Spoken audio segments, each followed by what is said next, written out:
여러분 안녕하세요. 법정 의무교육 과정에 오신 것을 환영합니다. 오늘은 성희롱 예방교육의 두 번째 시간입니다.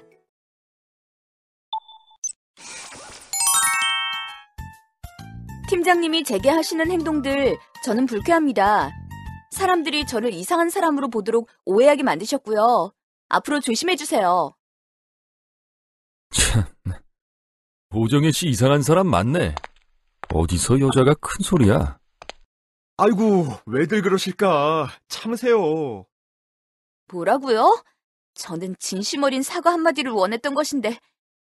한대리, 지금 오정혜 씨 직속상관한테 할 말 못할 말 구분 못하고 대드는 거 봤지? 과장님, 이러시지 말고 저랑 담배를 한 대 태우러 가시죠. 뭐라고? 내가 이상한 사람이라고? 괜한 오해라고? 도저히 참을 수 없어. 사내 성희롱 신고를 하려고요. 누구를요? 성희롱? 성폭행? 뭔데요? 네? 누가 했고 누가 당했냐고요? 영업팀 박무열 과장님이 불필요한 스킨십을 자꾸 하셨어요. 에이, 그럴 리가. 그분이 얼마나 젠틀하신데. 오해하는 거 아니에요? 그럼 제가 지금 허위 신고라도 한다는 건가요? 뭐야, 상담원 맞아? 누구 편인 거야? 목격자 있어요? 참고인이 있어야지. 한마디로 증거가 있어야 한단 말이에요. 있어요, 참고인. 그래요. 그럼 참고인 진술을 받아야 하니 참고인 대동하고 봅시다. 한대리님은 그날 다 보셨죠? 유일한 목격자이시니까 참고인이 되어주세요. 오정혜 씨, 그날 과장님이 좀 정도에 지나치신 것 같긴 한데, 그래도 그렇지, 그냥 조용히 넘어갈 수도 있는 일을 왜 이렇게 크게 만들어? 네? 지금 우리 팀 분위기 어떤지 보라고. 그냥 이쯤에서 마무리해. 과장님께는 내가 잘 말씀드려 줄 테니까. 아니요, 저 끝까지 갈 거예요. 앞의 사례를 잘 보셨나요?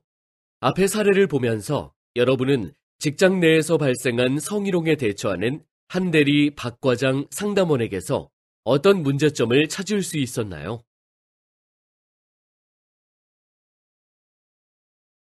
사례에서 보면 피해자가 무슨 죄를 지은 사람도 아닌데 취조받는 기분이 들 것 같네요. 대다수의 피해자들이 피해를 당해도 숨길 수밖에 없는 이게 우리의 현 모습이죠. 사내에서 성희롱을 직접 당했다면 혹은 성희롱을 목격했거나 관련한 업무의 담당자라면 어떻게 조치해야 할까요? 이번 시간에는 성희롱 발생 시의 올바른 대처 방법 및 유의사항, 그리고 성희롱 예방을 위한 실천 방안에 대해 알아보도록 하겠습니다.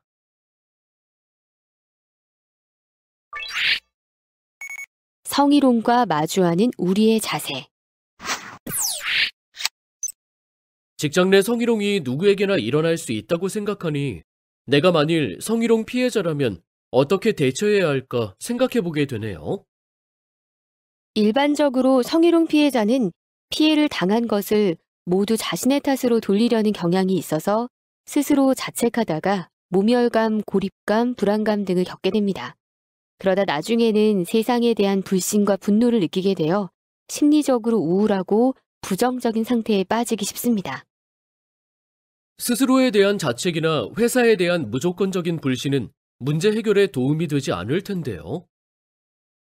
또 성희롱이 피해자의 잘못으로 일어난 일은 아니잖아요.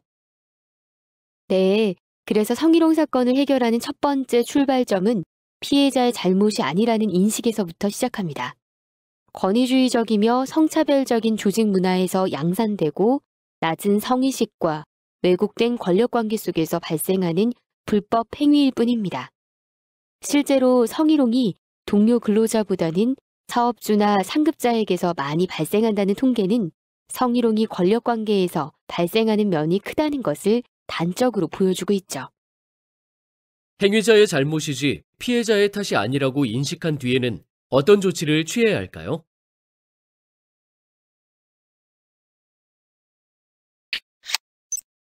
문제 인식이 이루어졌으니 그 다음은 단호하게 거부 의사를 표현하여 불쾌한 행동을 중지할 것을 요청해야 합니다.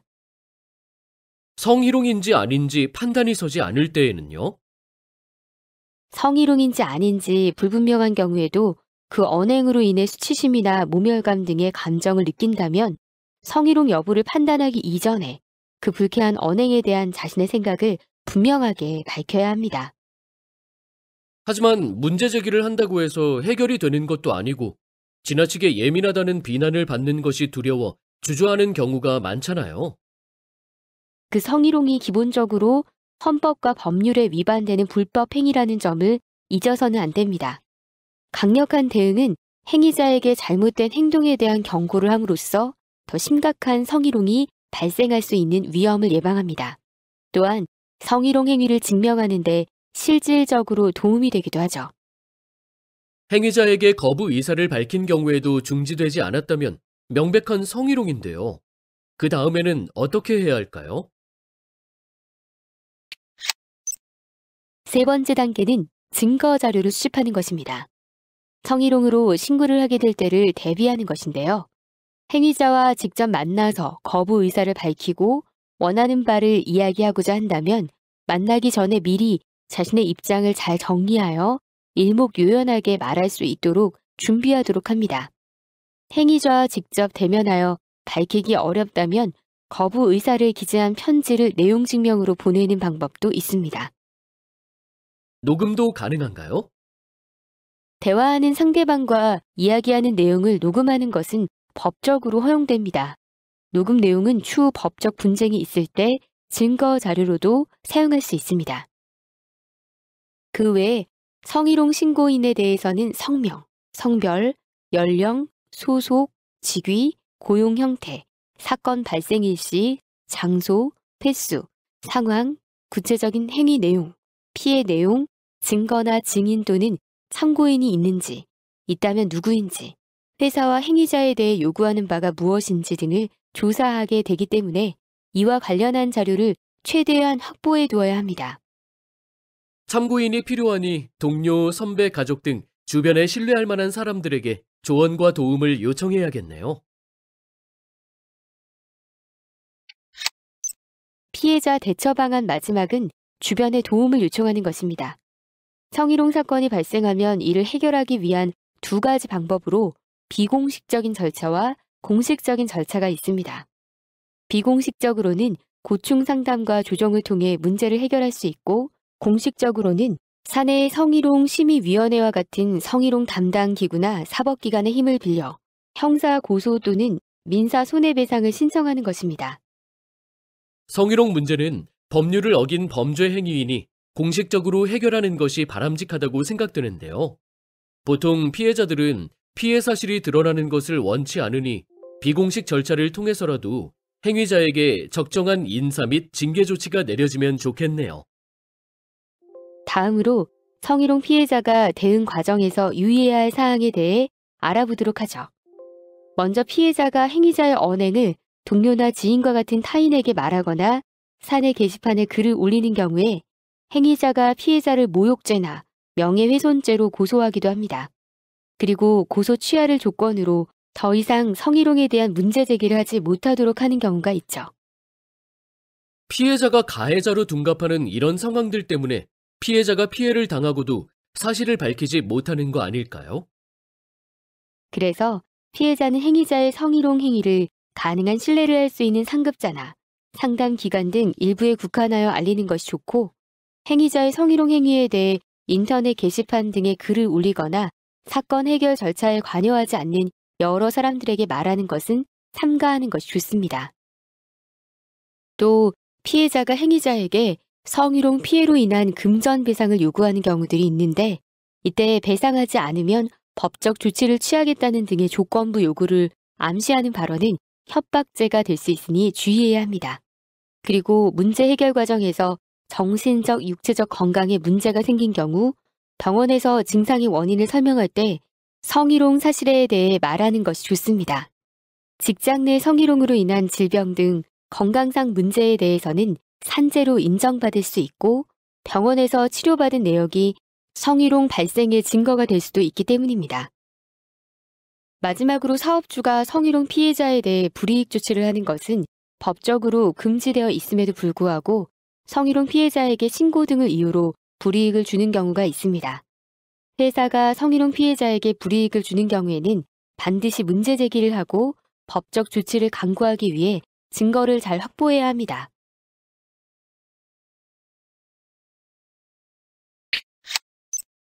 자, 이번에는 성희롱에 대한 관리자의 예방과 대응에 대해 알아보도록 하겠습니다. 먼저 관리자가 누구인지 알아야 하는데요. 남녀고용평등법은 사업주와 상급자라는 용어를, 인권위법은 사용자라는 용어를 사용하고 있어서 사실 법률에 관리자가 나오지는 않습니다. 따라서 여기서 말하는 관리자란 사업주가 아닌 사용자, 상급자를 의미하고요.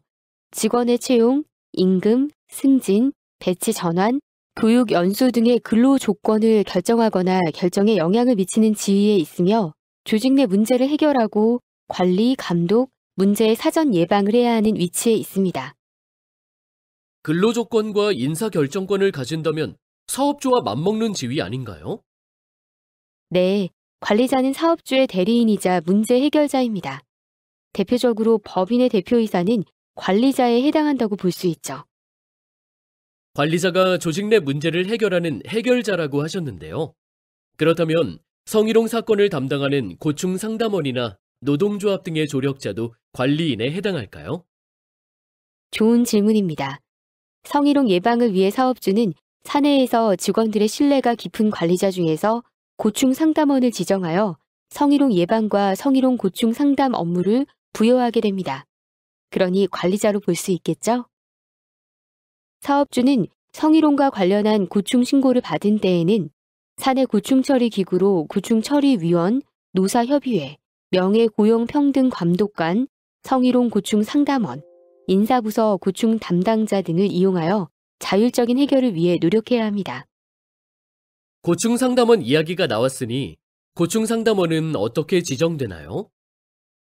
고충 상담원은 성희롱 고충 상담을 하는 데에 있어서 피해자나 행위자가 불편함이 없도록 최소한 남녀 각각 1인씩은 지정하도록 하고 있는데요.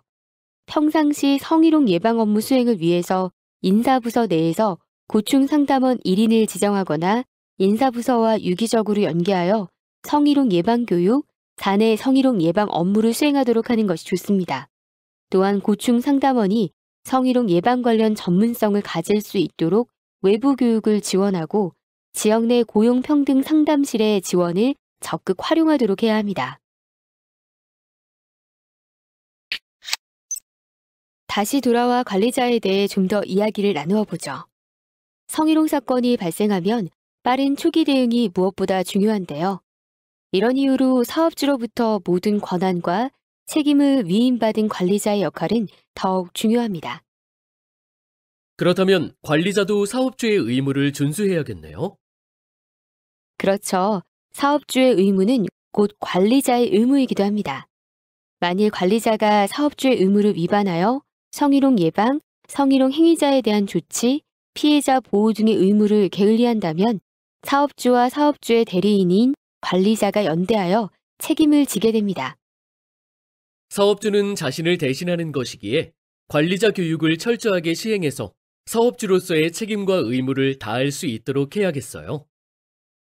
맞습니다. 관리자는 성희롱을 해서는 안 되는 것은 기본이며 직장에서 성희롱이 발생하지 않도록 예방할 의무가 있으며 성희롱 피해를 당하는 하급 직원들을 보호할 의무가 있습니다. 관리자가 이러한 의무를 잘 수행하려면 어떻게 해야 할까요? 관리자는 업무 수행 시 부하 직원에 대해 일체의 신체적 접촉을 하지 않도록 해야 합니다. 특히 회식 자리와 같은 술자리에서 성희롱이 많이 발생되므로 술 위주의 회식 문화를 건전하게 바꾸고 음주를 하더라도 관리자 스스로 술에 취해 실수하지 않도록 주의해야 합니다.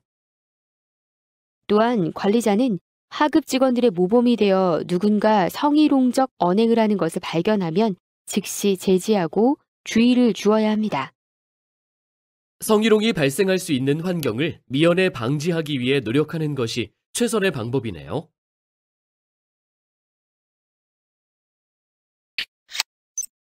예방도 중요하지만 성희롱이 발생하였을 때 관리자의 대처 방안도 중요할 것 같습니다. 부하 직원이 성희롱 피해를 호소하는 경우에 관리자가 가장 먼저 할 일은 최대한 피해자 입장에서 경청하고 공감해 주어야 하는 것인데, 사례와 같이 남의 일처럼 대한다거나 피해자를 질타하고 행위자를 두둔하는 말이나 행동을 하지 않도록 각별히 주의해야 하죠. 다음으로는 사내 성희롱 처리 절차를 안내하고 회사가 공정하고 신속하게 처리할 것이라는 점과 회사가 피해자를 보호하고 신원을 비롯한 비밀 보장을 한다는 것을 주지시키고 안심시켜야 합니다. 피해자가 사건이 대외적으로 알려지기를 원하지 않는다면 비공개로 처리가 가능한가요? 물론입니다. 피해자가 원하지 않는다면 공식 처리 절차를 이용하지 않을 것이라는 점을 분명히 알리도록 합니다.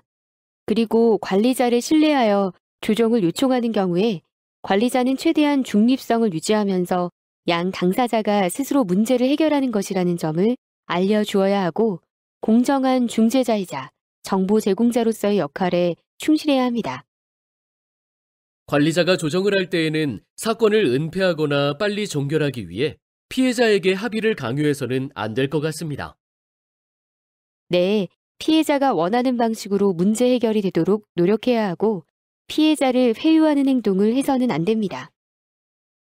만일 조정이 이루어지지 않는다면 사내 공식 절차를 이용하게 되는 건가요? 네, 이때 관리자는 사건이 왜곡되거나 확대되지 않도록 유의해야 하는데, 특히 피해자나 행위자에 대한 근거 없는 유언 비어나 악의적인 소문이 퍼지지 않도록 유의하여 관리해야 합니다. 성희롱으로 인한 피해자의 정신적, 육체적 고통을 이해하고자 노력하면서 피해자가 사내 또는 사회 기관을 통해 심리 보호를 위한 지원을 받을 수 있도록 안내하도록 합니다. 그런데 성희롱 발생 후의 처리 과정에서 피해자가 행위자 또는 제3자에 의한 보복을 두려워하고 집단적 괴롭힘, 왕따 등으로 더 큰 상처를 받는다고 들었습니다. 피해자에게 2차 피해가 발생하지 않도록 하는 것은 관리자의 중요한 의무입니다. 이를 위해 행위자가 자신의 행동을 반성하고 뉘우쳐 재발하지 않도록 해야 하며, 피해자가 회사 생활에 잘 적응할 수 있도록 세심하게 배려해 주어야 합니다.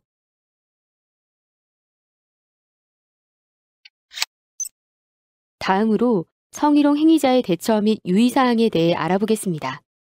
성희롱 행위자의 대부분은 성적인 의도가 없었다며 억울해하는데요. 의도를 가지고 있었는지 여부는 성희롱과는 관련이 없음을 명심해야 합니다. 피해자가 성적 혐오감이나 굴욕감을 느꼈다면 성희롱은 그 자체로 성립된다는 거 이제 아시죠? 네, 이번에 미투 운동으로 밝혀진 성희롱 행위자들 대부분이 처음에는 부인하거나 변명만 늘어놓더라고요. 자신의 행위로 인해 상대방이 불쾌감을 느꼈다면 이를 받아들이고 즉시 사과해야 하는 거 아닌가요? 성희롱 의도가 없었더라도 이유를 불문하고 누군가 상처를 입었다면 사과하는 것이 올바른 대처법입니다. 무조건 성희롱 행위를 부인할 것이 아니라 문제 해결을 위해 협조하면서 자신의 입장을 소명해야죠. 법으로 해결해야 하는 문제이기도 하지만 진심 어린 사과가 절실하네요.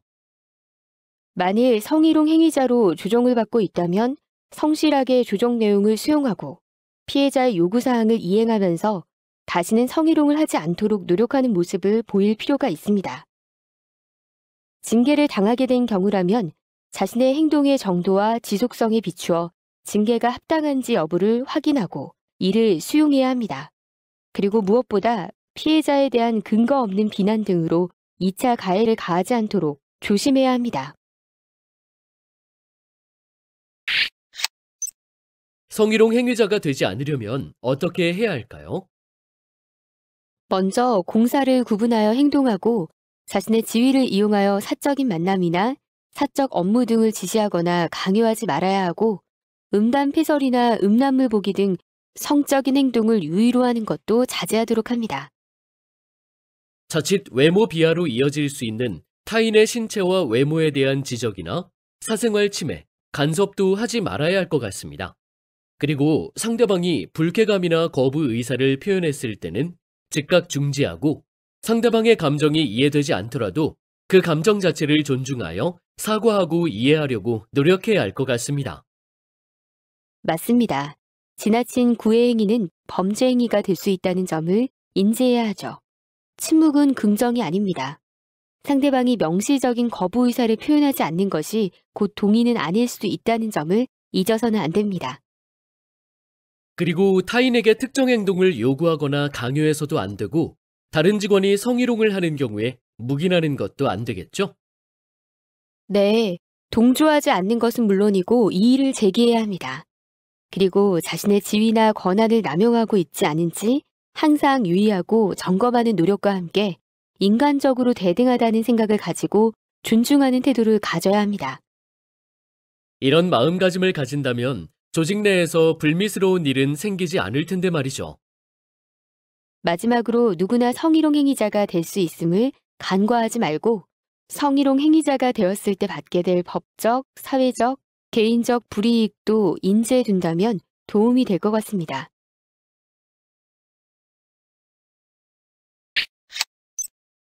다음으로 동료 근로자 등 조직 구성원들의 대처 및 유의사항에 대해 알아보겠습니다.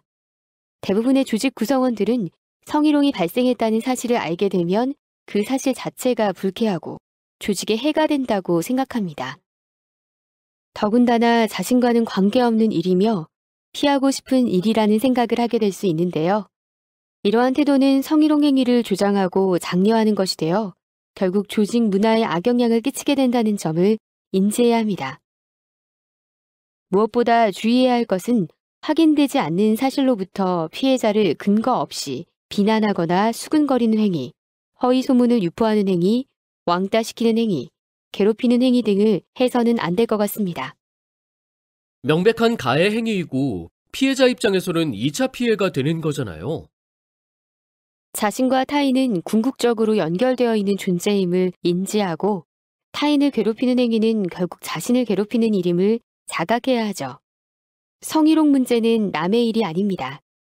같은 조직의 구성원으로서 나도 피해자가 될 수 있음을 명심하고 성희롱 피해자와 함께 공동 대처하여 성희롱 문제가 공정하게 해결될 수 있도록 노력해야 합니다. 성희롱이 근절되어야 건강한 조직을 만들 수 있다는 걸 명심해야 하죠. 평소에 성희롱 예방과 구제 절차에 관한 규정을 확인해 두어야겠네요. 그리고 회사 내에서 성희롱이 받아들여질 수 없는 분위기와 문화가 조성되도록 노력해야겠다는 생각도 듭니다.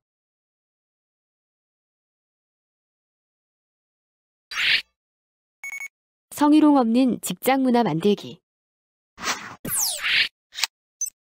성희롱 사건은 이를 어떻게 해결하였느냐에 따라 향후 유사한 사건들이 발생하지 않도록 하는 예방교육이 되기 때문에 매우 중요합니다.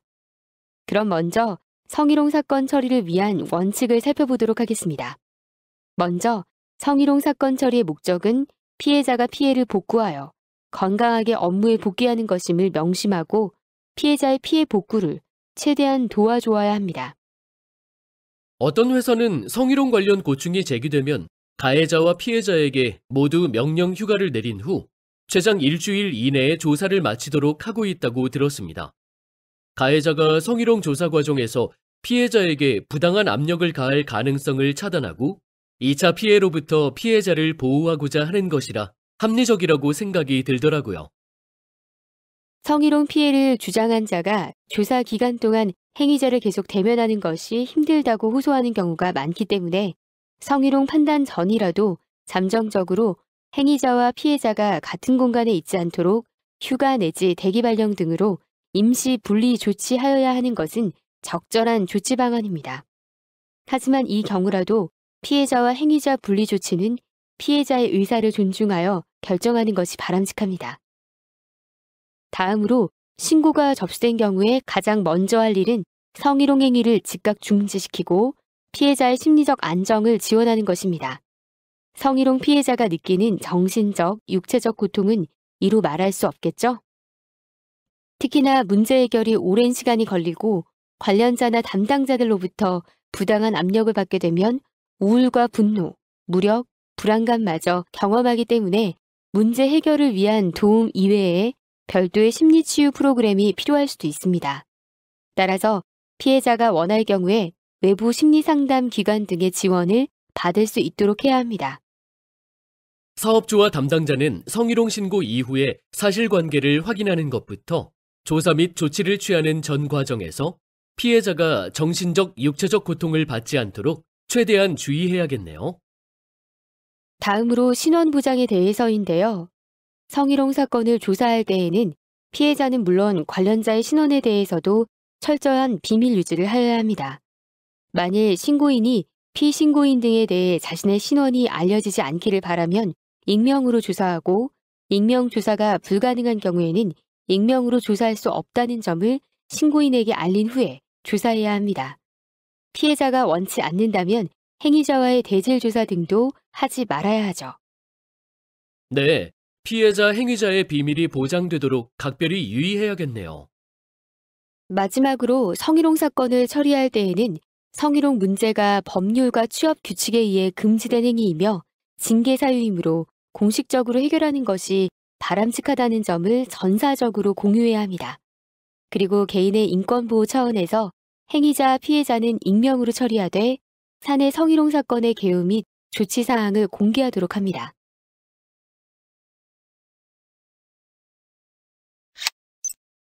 성희롱이 발생했을 때 비공식적인 해결 과정도 궁금한데요. 성희롱 발생 시의 사내 비공식 해결 절차를 보면 먼저 상담을 통해 신고인에게 발생한 성희롱 사실과 피해의 상황, 신고인이 원하는 바를 확인합니다.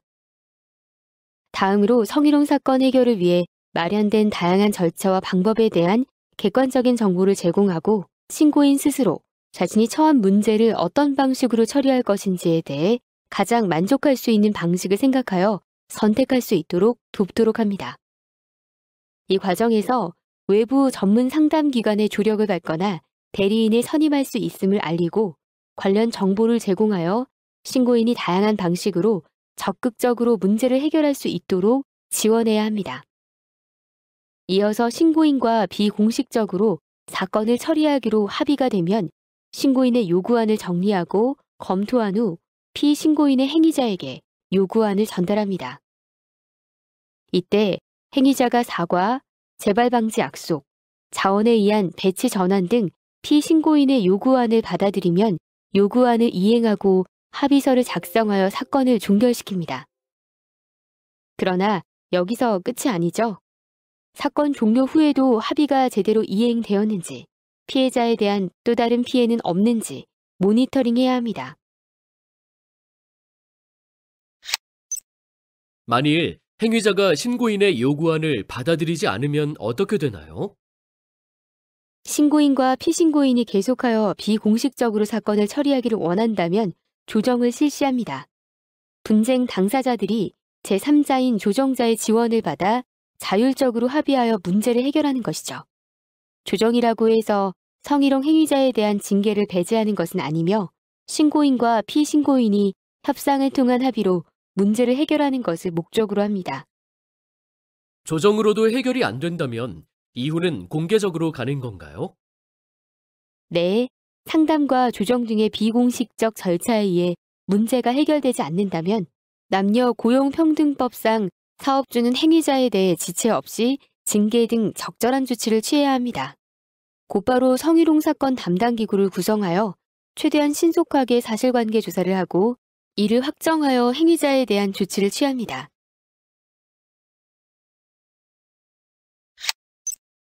성희롱은 개인뿐 아니라 회사로 봤을 때에도 여러 가지 손해를 끼칠 수 있는 일인 것 같습니다. 직원의 사기를 떨어뜨리고 인재를 떠나보내게 되기도 하고 건강한 조직 문화 형성에 방해가 됩니다. 성희롱을 예방할 수 있는 방법은 없는 것일까요? 성희롱을 예방하기 위해 조직 내에서 할 수 있는 일은 무엇일까요?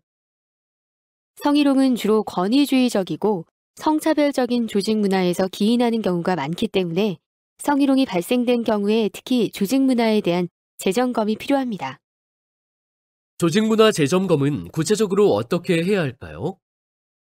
사업주는 성희롱 예방 정책 및 처리 절차 등에 대해 전체 직원이 숙지할 수 있도록 교육하여야 하고 필요하다면 전체 직원에 대한 성희롱 실태 조사를 통해 조직 문화를 점검하여 문제를 조기에 발견하고 시정할 수 있도록 해야 합니다.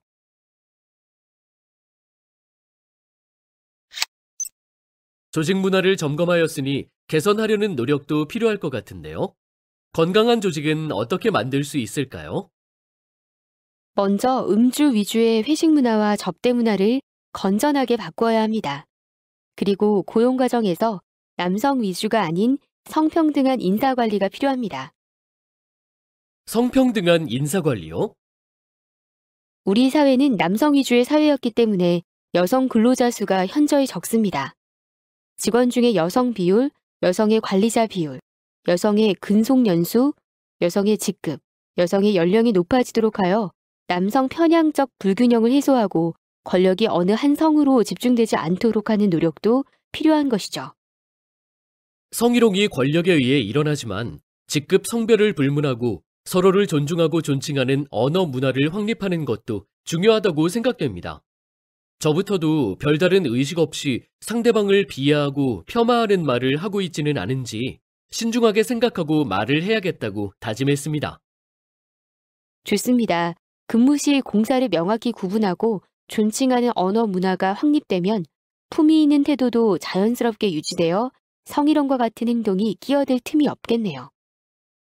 성희롱은 상대에 대한 관심과 애정이라고 포장되지만 대개의 경우 이런 부분들은 지극히 사적인 영역들입니다. 네, 친밀감의 표시가 반드시 스킨십으로만 이루어질 수 있는 것도 아닌데 말이죠. 사생활을 침범하지 않는 적당한 거리가 필요한 것 같습니다. 조직 문화 차원에서 타인의 사생활을 존중하고 간섭하지 않으려는 태도를 장려해야 합니다. 다음으로는 성차별적인 발언을 삼가해야죠. 여자니까 남자니까 라는 이유로 성 역할에서부터 차별을 두면 안 되죠. 맞습니다. 조직 내에서 일을 하다 보면 남자 직원이 차를 접대할 수도 있고 여자 직원이 운전을 할 수도 있는 문제인데요. 여자와 남자의 할 일이 정해져 있는 것 같습니다. 여성 비하 발언, 남성 비하 발언의 시작이 여기에 있죠. 남녀 간의 성차별을 허물고 함께 일하는 직장 동료로 지내려면 이러한 고정관념부터 깨트려야 합니다. 관련 규칙을 수립하고 회사에서 성희롱이 허용되지 않는다는 점을 직원들이 인식하도록 하려면 교육을 통해 성희롱 예방 및 해결 방법을 직원들에게 주지시켜야 합니다. 그래서 성희롱 피해자로 하여금 회사가 문제를 공정하게 해결할 수 있을 것이라고 신뢰하도록 만들어야 합니다. 이러한 신뢰가 형성되면 피해자는 성희롱 발생 초기에 문제를 제기하여 분쟁이 악화되는 것을 방지할 수 있습니다. 법정에서 의무화된 교육이 아니더라도 성희롱 예방 및 해결 방법을 직원들에게 교육시키는 일은 필수이네요. 그렇죠. 그리고 교육과 함께 행위자에 대해서는 공정하고 명확한 징계 조치를 하여 성희롱이 허용되지 않는다는 점을 인식하도록 강력한 처벌도 필요합니다. 일회의 성희롱 행위에 대해서도 경고 등을 통해 재발되지 않도록 해야 향후 더 심각한 수준의 성희롱이 발생되는 것을 방지할 수 있습니다. 네, 처음이라고 봐주는 거 없어야죠. 바로 아웃입니다. 여기서 잠깐 퀴즈를 하나 내볼게요. 맞으면 O, 틀리면 X를 선택해보세요. 성적인 농담이나 가벼운 신체 접촉은 직장 생활의 활력소다. 성적인 농담이나 가벼운 신체 접촉이라도 불쾌감을 유발하는 불법 행위가 될 수 있습니다. 성희롱은 사소하고 개인적인 문제다. 성희롱은 개인적인 문제가 아니라 조직 문화의 문제입니다. 성희롱은 순간적인 성적 충동으로 일어난다. 성희롱은 직장 내 우월한 지위를 이용하여 발생합니다. 퀴즈 풀어보니 어떤가요? 성희롱에 대한 잘못된 고정관념도 바뀌어야 한다는 생각이 듭니다. 그런데 한 사람이 아닌 구성원 전체의 인식을 바꾼다는 것이 쉬운 일은 아닐 텐데요. 앞서 퀴즈에서도 봤지만 성희롱은 단지 사소하고 개인적인 문제라고 생각하는 경우가 많지만 조직 문화의 문제였고 개인적 성적 충동이 아닌 직장 내 우월한 지위를 이용하여 발생한다고 보는 것이 맞습니다. 따라서 구성원들이 피해자와 공동 대처하여 성희롱을 공정하게 해결해야만 성희롱이 근절될 수 있죠. 이러한 점을 구성원들이 인지할 수 있도록 하는 방법 중 하나는 교육입니다. 마지막으로 사업주의 강력한 의지 표명도 있어야 합니다. 기업의 조직 문화는 절대적으로 사업주의 의지, 성향에 좌우됩니다. 사업주가 성희롱 금지 및 예방에 대한 강력한 의지를 표명하고 이를 주도적으로 실천하는 모습을 보이는 것이 중요한 이유가 이 때문이죠.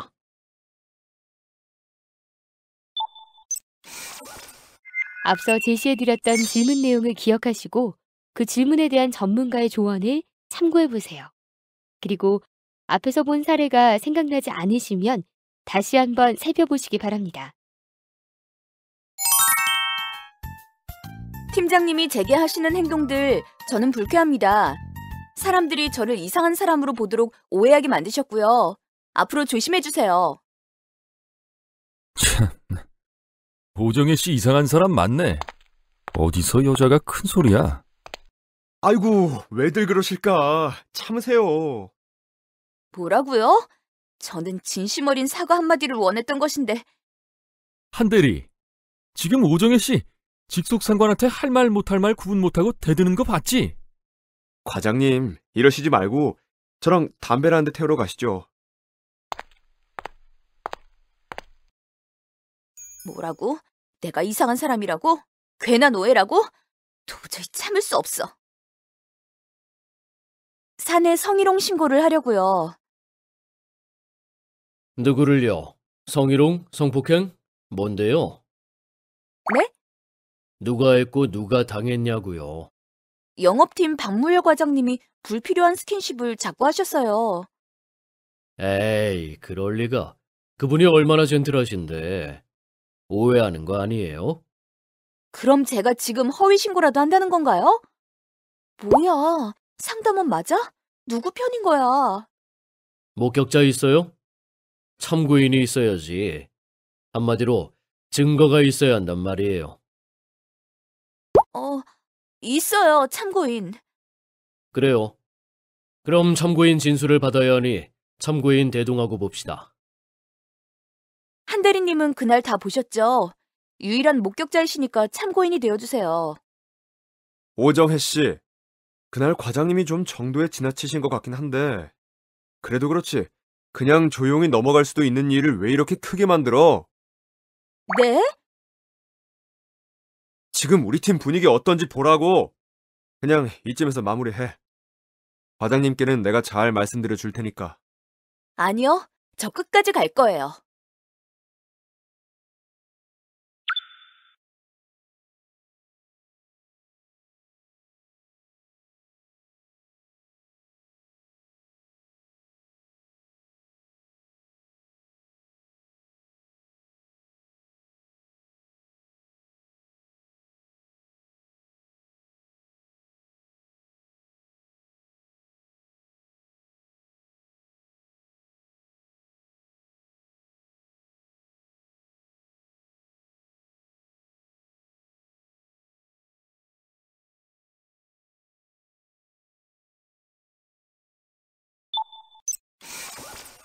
그럼 오늘 배운 내용을 다시 한번 정리해 보겠습니다.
이것으로 이번 시간 학습을 마치도록 하겠습니다.